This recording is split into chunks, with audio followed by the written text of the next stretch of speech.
Hey guys, it's Meal Before Me, and I'm back with another food review. This time we're checking out Blue Apron. You enjoyed my review of HelloFresh so much that I figured I'd give Blue Apron the same treatment to see how it stacks up. So I'm going to walk you through Blue Apron step by step from ordering to delivery and cap it all off with a taste test in real time. Like HelloFresh, Blue Apron is a meal kit delivery service where you do the cooking. You choose the recipes you want and they send you the fresh ingredients to make it. They have over 50 recipe options to choose from each week. 80% of their ingredients come directly from producers, and they consider themselves to be America's original meal kit provider. Now, apparently they have a separate delivery service for wine, but I don't drink wine, so I won't be reviewing that. I'm just going to cover the meal plans. They also have a market where you can purchase items outside of the meal plans, and at first glance, it doesn't have as many options as the HelloFresh market. Theirs had a ton of a la carte items for entrees, desserts, breakfast, and snacks, while Blue Apron's market is more like a boutique shop for specific goods. It has warm weather wine bundle, say that 3 times fast, which sounds seasonal, but I don't know if that selection changes throughout the year. You can also buy meal kits in bulk if you'd rather not be limited to a plan. And the pantry is nice because it includes spice blends used in the recipes on the site. So if you really like the seasoning for a dish and want it handy in your kitchen, you can buy it here. Individual jars are about 1.4 ounces for $10. They also have kitchen tools, which I'll say up front are too rich for my blood. $80 aprons, $150 pans, a $70 cutting board? I'll pass, but if you have money to spend, there may be something you like. Back to the meal plan. To get started, you register for an account. There's likely always going to be a discount offer for new customers, so make sure you redeem it on sign up. Once you're in, the first step is to personalize your meal kit. You choose your preferences like meals that are family friendly, recipes that support nutritional wellness, meals designed to be quick and easy, or Blue Apron's top picks. The preferences you choose here don't limit which recipes you can select, it just informs which meals the website recommends. Next, you select your plan. You can choose recipes for either 2 or 4 servings. I'm the only one testing this out, so I chose 2 servings. Then you pick the number of meals you want to receive per week. I want to try as many recipes as possible for this review, so I chose 4 meals. As you can see with the order summary so far, shipping will be free and the price per serving is $5.12 with the discount. Next, you enter your mailing address. You can also provide special delivery instructions by clicking on the link at the bottom, which is great if they'll need a security code to access your building, or if you just want to thank the delivery person for their hard work. On the right-hand side, you'll see a summary of the order along with the first delivery date. I placed this order on July 19th, and my delivery date was automatically set to July 29th. You can click the date to choose a different one for your delivery, but I changed mine later on, so I'll get to that in a bit. At this point, you should see the full price of the plan minus the discount. Mine was originally $75.92, and it came down to $40.92 with the offer. If everything looks fine, you enter your billing information, which in this case would be a credit or debit card, and place the order. Like with HelloFresh, you aren't charged for the order immediately, you're charged 3 to 5 days before the delivery date. Finally, we get to the good part, choosing meals. Clicking through, you'll select which foods you can eat, and again, this will only be used to guide which recipes they recommend. I have no dietary restrictions, just things I don't like, so I left everything on. But if you're a vegetarian or adverse to certain proteins like pork or shellfish, you can remove them from the selection. It says they can't accommodate food allergies though, and I also see no mention of vegan options, so keep that in mind when browsing the menu. Clicking to view your first delivery brings you to the main screen you'll be working with going forward. The delivery weeks are on top, followed by the delivery day, and they're partnered with Weight Watchers, so there may be a promo for that. Underneath all of that is your order. Again, I chose the 4-meal plan, so it automatically selected 4 meals. If you don't like what they chose for you, you can choose something else. And like HelloFresh, you have until midnight that night to make changes to the order. I mentioned earlier that I changed my delivery date.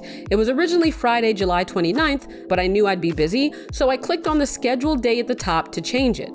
Tuesday, July 26th was the earliest switch I could make, and it worked better for me, so I chose it. I like that it then gave me the option to make Tuesdays the default delivery day going forward, or to only change it for this delivery. That's great if you have a set schedule where you know a specific day of the week will always be ideal for receiving your box. You can choose that day and say you'd like all deliveries to be made on that day thereafter.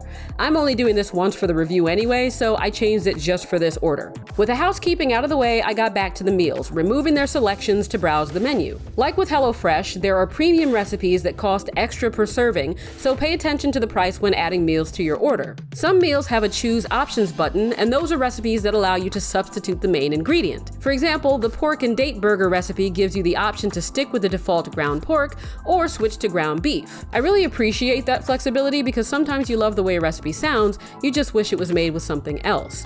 That said, these substitutions typically cost more, so pay attention to the pricing. In this case, using beef instead of pork would be an extra $1.95 per serving. I also mentioned that Blue Apron is partnered with Weight Watchers, so if you're following that program, the recipes approved for it have the Weight Watchers logo next to them. Another thing to mention is that HelloFresh had add-ons for some recipes, like wine or dessert. Blue Apron has add-ons too, but they're listed separately in the menu, not tied to specific meals. I was tempted to get the nectarine scones or scones with maple butter, but I'll explain why I didn't later in the video. I also found the menu itself more limited than HelloFresh, and I'll explain that in detail later too. But remember that the menu changes each week, so if you're not happy with the current week's selection, you can skip it. I wanted to get the review done, so I worked with what they had. My final choices were sheet pan Dijon and Panko-Crusted salmon, one pan beef and udon noodle stir fry, sheet pan Za'atar chicken pitas, and pan-seared pork and mashed potatoes. A pretty good mix. So the order is set, and so far, compared to HelloFresh, I'm kind of disappointed with Blue Apron, but the review isn't over. We still have the actual recipes to try, so future me will see you back here for the unboxing. In the meantime, if you're enjoying this review, please do me a favor and like the video. It helps get it out to more people, which helps the channel grow. Alright, it's July 26th and the box arrived as scheduled. I didn't receive a delivery notification, I just tracked the package on the FedEx website. It was delivered at 10:30 a.m. and I noticed at around 1 o'clock, so the box was sitting there for a little over 2 hours. The dimensions for the box were 13 inches wide, 13 inches deep, and 17 inches long, and inside was a liner bag made of insulated foil bubble wrap material. All of these food delivery companies seem to use their own version of it. Opening it up, inside was a gel pack. The package says the gel is designed to stay cold longer than ice, and that it'll keep things cold even if the gel isn't frozen. I don't know about that first claim, but the second claim seemed true. The gel wasn't frozen at all, so it must have thawed before I got to it, but it was still cool to the touch and the ingredients still felt refrigerated. It also says the gel is non-toxic, eco-friendly, and drain safe, which is fantastic for disposal. And for the record, HelloFresh used ice packs, and I still have them in my freezer because why not? Reduce, reuse, recycle. Anyway, lifting the cardboard divider exposed the first layer of ingredients. Most were divvied up into plastic bags, and a few, like the garlic and peppers, were loose. I don't know if that was intentional, but they weren't damaged, and that's what counts. Removing the divider, all of the meat was underneath, along with a pack of Enviro ice, which according to the package is also drainable gel and plant food?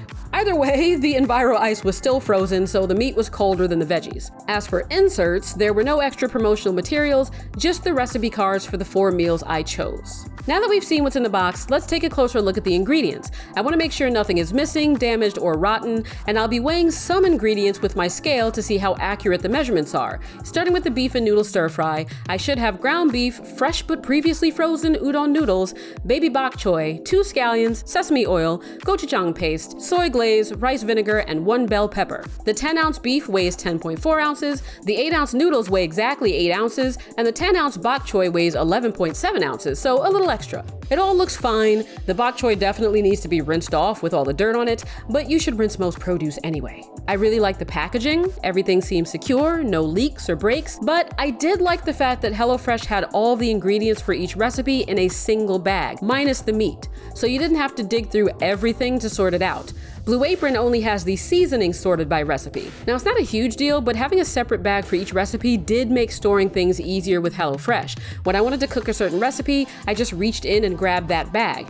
Here, you'll have to put stuff together yourself. Next, for the pan-seared pork and mash, I should have 2 boneless center-cut pork chops, garlic cloves, potatoes, green beans, salted butter, grated Parmesan, Calabrian chili paste, or Calabrian, I don't know, I've never seen that before, light brown sugar, and sour cream. The 12-ounce chops weigh 12.4 ounces, the 12-ounce potatoes weigh exactly 12 ounces, and the 6-ounce green beans weigh 5.3 ounces. That's the first weight that's been lower. Meanwhile, with HelloFresh, the weights were often higher than stated, so I feel like I was getting more there. One thing I'll praise Blue Apron for, though, is that it seems like they provide every ingredient needed for the recipe, minus salt, pepper, and cooking oil. With HelloFresh, there were a few other ingredients you had to get yourself, which they do tell you up front. One of them was butter, despite the fact that they included other dairy ingredients like sour cream, so I was expecting Blue Apron to do the same thing, and they didn't. This recipe calls for butter, and it has butter in the pouch. Next, for the sheet pan chicken pitas, I should have boneless, skinless chicken thighs, 2 pocketless pitas, 1 red onion, carrots, a poblano pepper, red harissa paste, tzatziki, which is that white cucumber yogurt sauce, pitted niçoise olives, mayo, and Za'atar seasoning. I'm sure I'm mispronouncing that too, but it includes sumac, Aleppo pepper, sesame seeds, salt, thyme, and whole oregano. The 12-ounce thighs are 13.4 ounces, and the 12-ounce carrots are 13.6 ounces, so Blue Apron redeemed itself a bit there with the weights. And finally, the Panko-Crusted salmon. I should have 2 skin-on salmon fillets or fillets, sugar snap peas, sweet potatoes, radishes, panko breadcrumbs, grated Parmesan, Weeknight Hero spice blend, which is onion powder, garlic powder, smoked paprika, and whole dried parsley, a little mayo, and whole grain Dijon mustard. The 4-ounce peas are exactly 4 ounces, the 10-ounce salmon is 11.8 ounces, the 16-ounce sweet potatoes are only 14.5 ounces, and the 3-ounce radishes are 3.4 ounces. So nothing is missing, the ingredients look great, the measurements are passable, and if I based it just on this one trial, quality control might be a bit better with Blue Apron than with HelloFresh, because with my HelloFresh box, one of the ingredient packets was burst open, and they sent me the wrong recipe card for one of my meals. Not the best first impression. But that's enough about the ingredients, folks, because we're all here to find out one thing. How does it taste? And my stomach is actually growling, so I'm ready to cook. To the table! Now, I won't be showing myself preparing the meals because this isn't a cooking channel, and to give you an idea of how much food each recipe provides, I'll be plating everything on the same dish that's 11 inches corner to corner. I'll be following the recipes as is, and to keep things consistent, whenever a recipe calls for something to be done for a range of time, I'm going to use the longest time. So if it says to cook something 4 to 6 minutes, I'm going to cook it for 6 minutes. And as always, I'll be rating each meal by taste, smell, texture, and repeatability, meaning would I eat it again? Let's get started. Okay, first up, we've got the pan-seared pork and mashed potatoes with Calabrian-Brown sugar pan sauce. Woo! Nice. Hope you can see that. Now for the recipe itself, I'm going to say everything came out really well. I'm hoping you can see that. Like the pork came out really juicy, really nice. The sauce also came out very good. Everything looks the way you would expect it to, like the green beans, they got, just enough char. But I do have a couple of things I want to say about it. First of all of the recipes were for 2 servings and I only plated half. Okay, so this is exactly half. And I don't know if it's just me. Like, sure, the pork I think is fine. That's a fine enough amount. For 1 serving, I like to have a lot of vegetables. Like if I'm going to have them, I'm going to have them, It's not like meat where I can have a little piece of pork, chicken, or beef or something and, it's really satisfying and I feel like I'm getting a lot from it. I need more than a handful to feel like I'm actually, getting any value out of it, if that makes sense. So I don't know if it's just my imagination, but I feel like this 1 serving is smaller than what 1 serving would have been for HelloFresh. But the important thing is for me to taste it, and then I'll talk about some other things. So let's do that now. I'm gonna try the pork first with the sauce. Just gonna take a little piece. So it's got like a really good crust on it because I seared it really well. You can see where I bit that, but let's try the mashed potatoes now. I'm using daylight today instead of my artificial light, so, it may be waning, sorry. I think like I said in the HelloFresh review, like potatoes are always good, so how is a recipe gonna mess up potatoes? I kind of went ham with the grated Parmesan because there was so much in the packet, so all of this was half of the packet, and you can see how much it looks like. The other half I dumped from the other half of the mashed potatoes. And then finally, let's try the green beans. Okay. All right, so what I want to say about this recipe is a couple of things. Number 1, if you look at the picture, my sauce is much darker than what it's going to show you, and that's basically because you are supposed to make the sauce in the same pan that you seared the pork in. And so you're using a little bit of that fond that was in the pan. So my fond was a bit darker, and that's why, when you look at my sauce, it looks like a really deep, rich brown sugar sauce. Whereas if you looked at the picture, it looks almost like they just kind of chopped up peppers or something and then just spread it on top of the pork, almost like salsa. The other thing is I wasn't a fan of the recipe calling for the mashed potatoes to actually be mashed in the same pot that you just cooked it in. That's because, first of all, my arm got tired. Like I got tired of mashing. Normally when I make mashed potatoes from scratch, I would cook the potatoes and then I would transfer them to a really big bowl that allows me to get, a really good handle on it. I will say that with the amount of sour cream that they gave you, it absolutely was not enough for the kind of creaminess that I would prefer. And also with butter not being a part of that recipe. The butter for this recipe was actually for the pork sauce. But I almost forgot that I have to rate this, so I'm gonna do that. First of all, for whiff, I'm gonna give it a 5. Like, it smells really good. And I think most of this is going to smell good just because of what the recipes are. For flavor, I'm gonna say that it tasted great. Again, for these, you know, you're seasoning with salt and pepper to taste. So I'm trying to judge it based on kind of the other ingredients that were not the salt and pepper. I'm gonna say the taste is a 4. I don't feel like the unique ingredients, like especially that Calabria chili sauce or whatever that was, it just was not that strong. Like the flavor was not that bold. So I actually ended up using the whole packet. And you know, once everything cooked down, because you also have to add water when you're making the actual sauce, I don't know, it concentrated to have a nice flavor. You can definitely taste like the brown sugar, but the heat is almost completely gone. That's why I'm docking it and bringing it down to a 4. As for texture, I think everything was cooked really, really well, especially for the pork and the green beans. And again, with the potatoes, that's up to you. I'm going to dock it again a little bit just because I feel like the texture would have been better if there was more dairy. So I'm gonna give it a 4, I guess, for texture. And as far as the last one, repeatability, would I eat this again? Would I get this recipe again? Yeah, I think I would. But I would definitely tweak it. I think I would add more flavor to it. I would add more heat. Anyway, on to the next one. Okay, next up we've got the sheet pan Za'atar chicken pitas with carrot fries and harissa mayo. Shoo!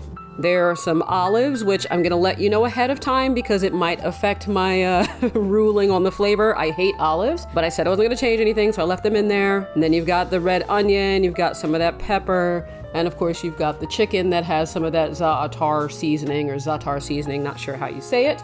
And then there are also the fries made out of carrots with the harissa mayo, which was basically just mayo with whatever this harissa sauce is. And, you know, if you look at the carrot fries, quote unquote, you can see that quite a few of them are a little bit burned on the tips. Again, if this were something I were just cooking for myself, I would have checked it to see if anything was burning, to see what I could adjust so that wouldn't happen. But because I'm testing the recipes, not my own cooking ability, that's why I said I wanted to use the longest cooking time out of any range they give, just so we can see what the result would be at the extreme end. So first, I guess because I talked about that last, we will go ahead and try a carrot by itself. There was no special seasoning that they gave you for it. It was just, you know, salt and pepper and oil, whatever. So that's all right. But this is going to be the star of that show because this harissa mayo, I thought originally was something that was supposed to go over the chicken, but it's actually just for you to dip these carrot fries in. So let's do that.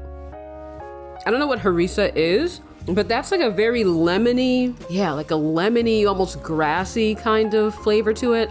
A little bit of heat, but not much. I like that. And of course it did say to kind of salt and pepper it to taste, but because I would be tasting it with you guys, I didn't salt and pepper it to taste. I just put a little bit of salt and pepper in there and hoped for the best. So it came out fine. But this is the important thing. So I'm gonna go ahead and fold it and hope I can get it all in there.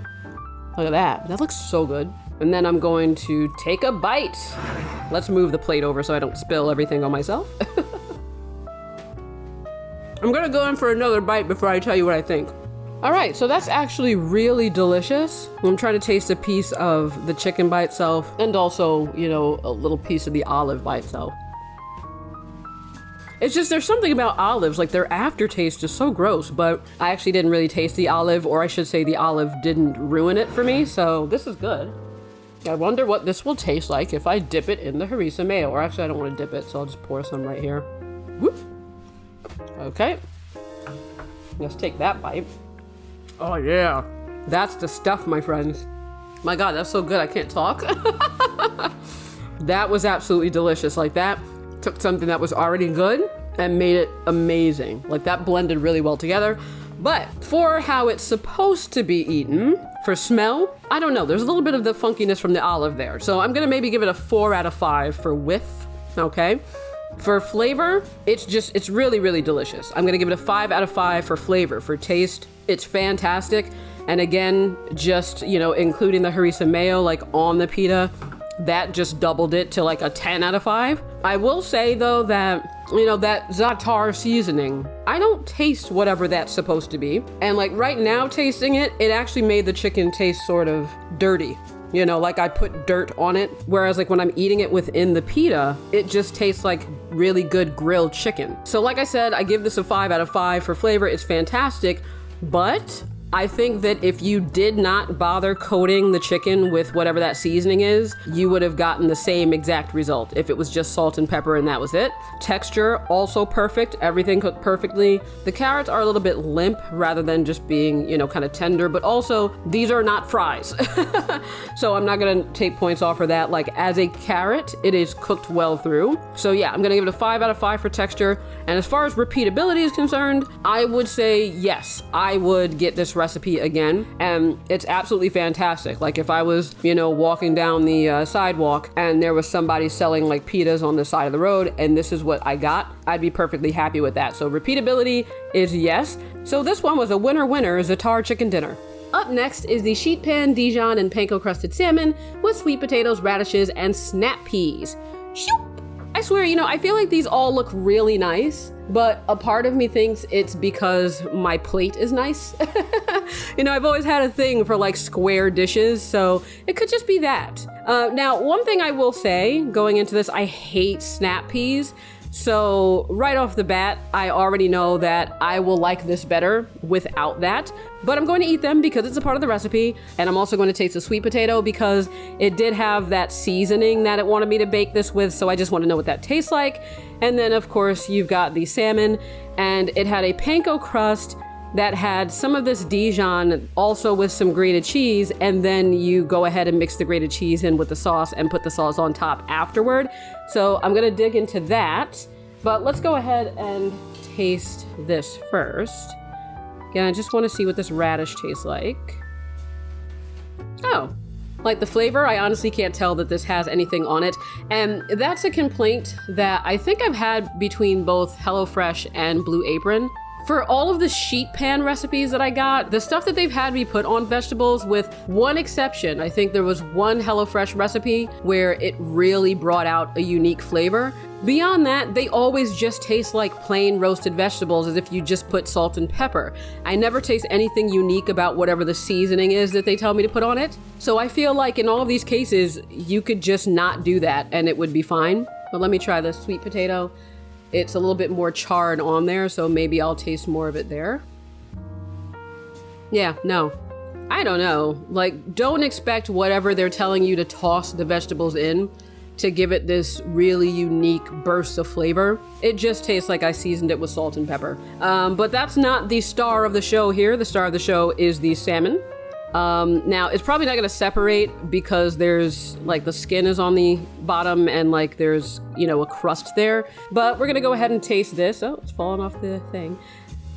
Come back here. Whatever. Like, let's just get it to my mouth. And that skin, you can see like that skin on the bottom. I don't know if you can hear it. Let's see. Hear that crunch a little bit? Maybe you can, I don't know. But the skin on the bottom was very crispy. Oh, you probably heard it fall on the plate. And I like that. I love like the crispy skin of salmon.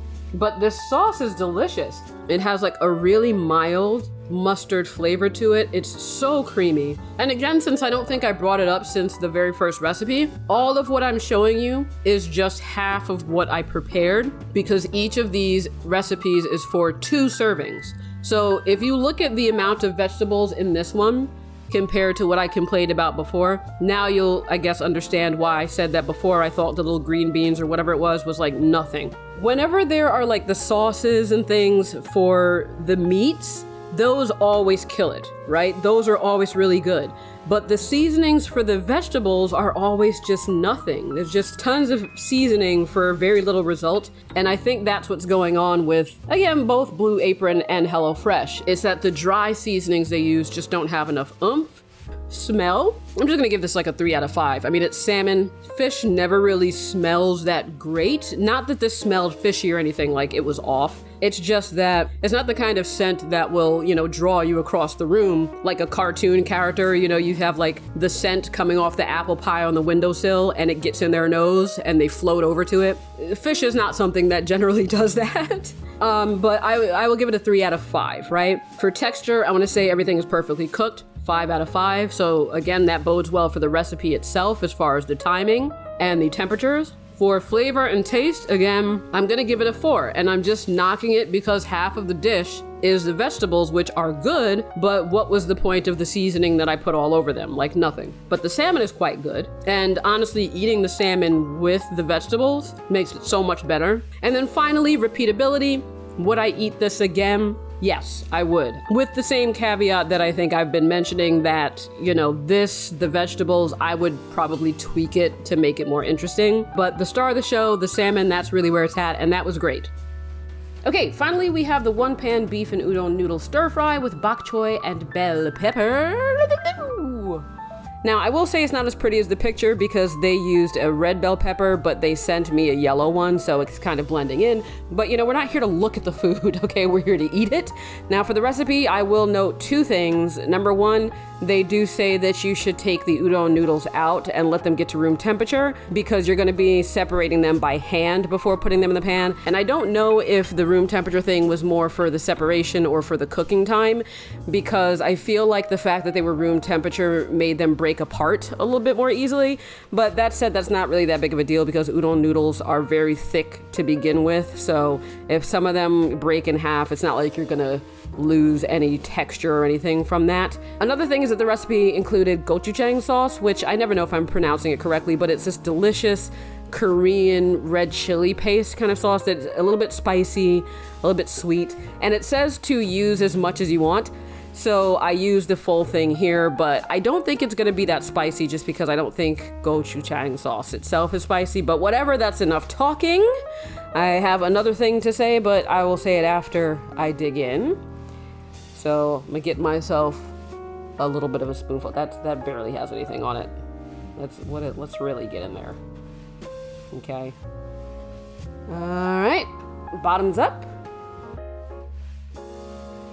Okay, so my first thought is that this is really hearty because of the udon noodles and because they're so thick. They've got a really nice bite to them. The texture's fantastic. Excuse me, I hate talking with food in my mouth, but I'm also trying to tell you what I'm thinking while I'm eating. I think the sauce comes across really well. The sauce was just a little bit of water, rice wine vinegar, sesame oil, that gochujang sauce, and then also soy glaze. Now, I tasted the soy glaze by itself just to see what it tasted like, and it kind of tasted like if you mixed soy sauce and honey together, only it didn't taste as sweet as honey. That's just what it reminded me of in terms of, I guess, viscosity and overall flavor profile. So I think the 2 things coming through the most in this would probably be the sesame oil, because sesame oil in general is very strong. I do get a little bit of the heat from the gochujang, but I don't feel like I'm getting as much of the flavor, probably because of the sesame. Like, I'm just tasting sesame oil mostly. Well, I guess let's get to the ranking since I'm talking about flavor. I'm going to give it a 5 out of 5. I mean, it's very, very tasty. If you're somebody who doesn't like heat, which again, I generally don't, this would not be too spicy for you, I don't think at all. So yeah, 5 out of 5 for flavor. For smell, it's interesting. I'm gonna give it maybe a 4 out of 5. It's not that it's tantalizing, but I do smell like a little bit more of the green scallions that I topped it with. I don't really taste the scallions that much, but I feel like I say that in, a lot of these recipes where you're using that as a garnish. For texture, everything is really perfect. I'm gonna give that a 5 out of 5 as well. The bok choy is really tender, so is the bell pepper. And those noodles, like if you've never had udon noodles, they're just so good. They're just so dense and chewy, and they're perfect here. They also balance out perfectly with the ground beef, which browned to perfection. So that was nice. So I really don't have anything negative to say about this dish in general, I think, which means that for repeatability, would I eat this again? Yes, I think this is a fantastic meal. And I do think that for one person sitting here and eating this, like this would be a very filling, hearty meal because of the noodles, because of the beef. And of course, you've got some greens in there. One of the things I don't like about some of the other recipes that I just did from Blue Apron was the fact that I had to use 2 sheet pans, I think, for 2 of them. And that's kind of a pain in the butt. This, because everything was just done in the same pan, if you want something that's tasty and quick, this would be perfect. But I mean, that's kind of what a stir fry is, right? It's sort of a dump everything but the kitchen sink in there. But just with the recipes for Blue Apron in general, they kind of want you to salt and pepper to taste at like every single step. And I don't normally cook like that, because if I put one thing in the pan and I salt and pepper that, and then I put something else in the pan and salt and pepper that, it's not like it's actually going to season those things individually, because they're now in the same pan, or in the same pot or what have you. So I feel like, if you're doing a layered process, you're gonna just keep layering on salt and pepper needlessly. So just my point is that if you're somebody who's sensitive to sodium, or you don't like pepper, I'm following the recipes exactly as is, because this is a review. But of course, at home, just season it the way that you want to season it. I'm just letting you know that this isn't how I would season it, but it still came out fantastic. It's still delicious. I just wanted to point that out, that you can get away with not following this to the letter, where you keep adding seasoning when it tells you to. Do it when you think you should. Now that I've gone through the entire experience with my first box, I'll explain why, for me, Blue Apron is kind of a letdown compared to HelloFresh. Both services gave me the choice of a 2 or 4 serving plan, but Blue Apron capped the number of recipes per week at 4, while HelloFresh capped it at 6, and only cost $7 more. Keeping in mind that both services were heavily discounted on sign-up, that's still 2 additional recipes at 2 servings each, so 4 additional meals for $7. I also don't like that Blue Apron splits the menu by servings. When I was picking my meals, I wondered why there were so few recipes, given that they claimed to have over 50 each week, and it was because some meals were only for the 4 serving plan. As far as I remember, all of HelloFresh's recipes could be selected for either 2 or 4 servings, they just sent extra ingredients. So I'm not sure why Blue Apron does it based on the recipe itself, even for the prepackaged meals ready to eat. Another miss was the Blue Apron Market. I wanted this review to be as similar to my HelloFresh one as possible, and with HelloFresh, I ordered an additional market item that was ready-made, just thaw and eat. So I wanted to do the same with Blue Apron to see how their pre-made options taste, and the nectarine scones were my first choice until I realized they weren't pre-made. None of the add-ons were pre-made. To clarify, Blue Apron does have pre-made meals you can pop in the microwave, but there aren't a lot of them, and they're limited by servings too, so the only one available to me for that week was spicy chicken stir fry. I don't love spicy food, but I added it to the order anyway for the sake of this review, and it said it was only $1 extra per serving, which should have added $2 to my order. Instead, the order increased by $20. So I guess that was a typo, and they're actually $10 extra per serving, which seems like an issue they should address. Either way, I wasn't prepared to spend an extra $20 on a microwave dinner that I'd probably hate, so I didn't get it. As for the ordering itself, it wasn't streamlined enough. They could have condensed a lot of it, like having all of the dietary preferences on the same page, and they could have eliminated some screens altogether, like the one that was basically just a welcome message, or the one asking if I wanted to add wine, because I hate when a company interrupts my process to upsell. I also didn't like that they had less payment options than HelloFresh, or the fact that once I was done placing the order, there was no way to view the full receipt again. The only option I had was a little summary under payment details that showed totals, but not what I got. It also showed a delivery fee, and since the offer I redeemed included free delivery, I reached out to customer service via chat to confirm that I wouldn't be charged for it. I connected quickly, and the agent confirmed that delivery would be free, but the fee wouldn't disappear from the details until after the payment went through. I then asked if there was a way to view the full itemized receipt, and they sent me an order history link that didn't have anything on it yet and that I couldn't find myself by navigating the site. It was only after the box was delivered that a delivery history link appeared in my account, and it did have a link to the receipt, but it still wasn't itemized. It was just the totals. So I think it's fair to say that the ordering process at Blue Apron left something to be desired. Another minor gripe is that HelloFresh lists all of the kitchen gear you'll need for a recipe up front. It's handy for choosing recipes since you know at a glance if it's something you can even make based on the tools required, and it's great for prep since you have a quick reference for what to pull out ahead of time. They also have a calorie estimate on each recipe card for anyone who cares, because I don't. Meanwhile, Blue Apron doesn't have calories listed on their recipe cards, and you have to read through the recipe to find out what tools you'll need. It's just a quality of life thing that HelloFresh did better, not anything that makes or breaks the service. Beyond that, the ingredients were fresh and the recipes were tasty. I'd say both services are on par there. I feel like HelloFresh had bigger portions, like I said, but that could just be my imagination, alright? It's been a month since I did that review, do not take my word for it. But suffice it to say, if I had to choose between HelloFresh and Blue Apron, it wouldn't even be a choice. I'd go with HelloFresh. It has a better setup, better meal plans, a much better marketplace, slightly better prices, and the food is just as good. Now, you know I like to be fair here at Meal Before Me, so I will say that some of that may be down to the target demographic. Blue Apron seems like it's geared more towards home chefs who want a service that complements that lifestyle and related interests, like wine pairings, while HelloFresh seems geared towards people who aren't necessarily cooks, but want to make cooking easier without compromising quality. So it's understandable that they'd put a little more time into designing the process in a way that prioritizes convenience and accessibility. Still, let me know what your experience has been with either service, and subscribe if you like my style of food reviews. I'll link to more info in the box, and if I didn't say it, which I think I didn't, this video is not sponsored. None of my reviews are sponsored, so, these are just my genuine thoughts. Thanks so much for watching MBM, and I'll see you snackies when I'm backies.